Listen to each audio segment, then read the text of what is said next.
Okay, we're back. We got some more tools, and I moved one of the belts out of the way. Let me move the other one out of the way here. We also got to remove this hose here. It takes an 11/16 end wrench. And I don't know if this is going to work on this one or not. Typically, if you have a hose that's lower than the reservoir is towards the back of the combine there, all the oil will leak out. This might require a pump or something. Just in case, we are going to put a plug in it. Looks like I grabbed the wrong size of plug. And it's not leaking, so that's a plus, especially since I grabbed the wrong size of plugs. Part of this we will be winging. I got a pair of vice grips here to try to straighten out that cotter pin a little more to get that pulled through there.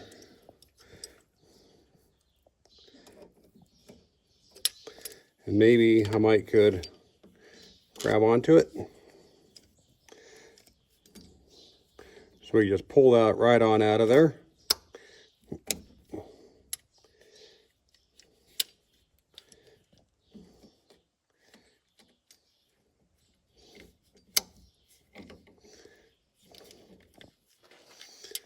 There's another pin and cotter pin at the front of the combine, well, not front of the combine, front of this arm here.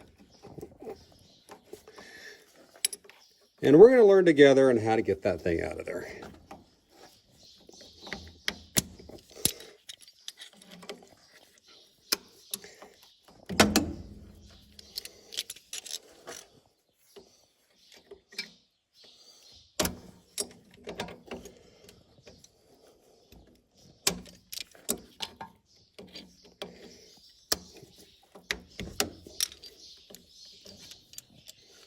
Lead a bit tighter on the pliers, the vice grips.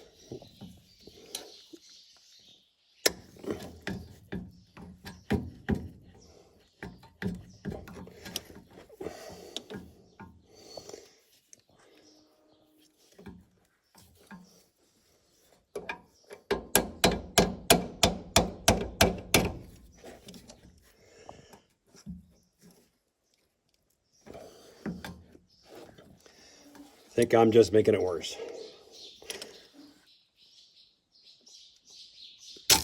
If I got that straighter, that would have been a lot easier. I can't get my phone back there or a light good enough to show you, but there is another cotter pin back here. And hopefully if I loosen this bolt up, there's that nut there and that bolt there, it'll enable me to get back in there so I can loosen that up. That takes an 1.8" wrench. We are using a Deere wrench here, one of the handiest tools that we have.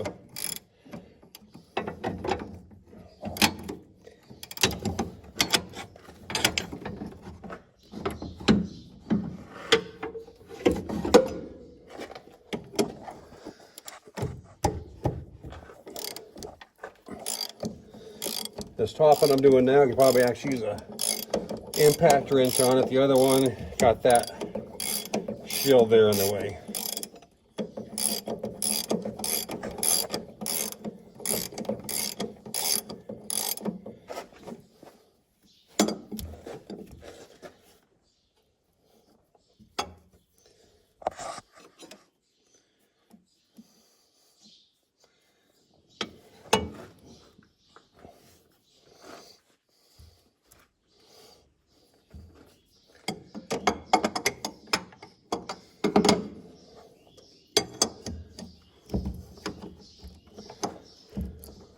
Gear wrenches also act as a pry bar.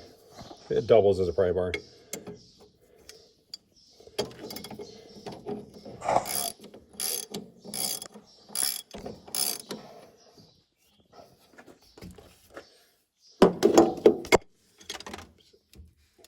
And my flashlight fell.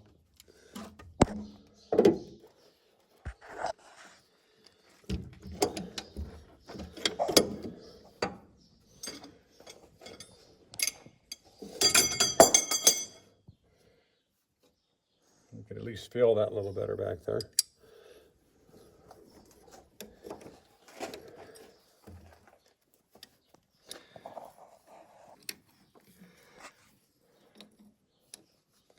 Kind of got to feel around and get that cotter pin pulled straighter than that other one and hope for the best.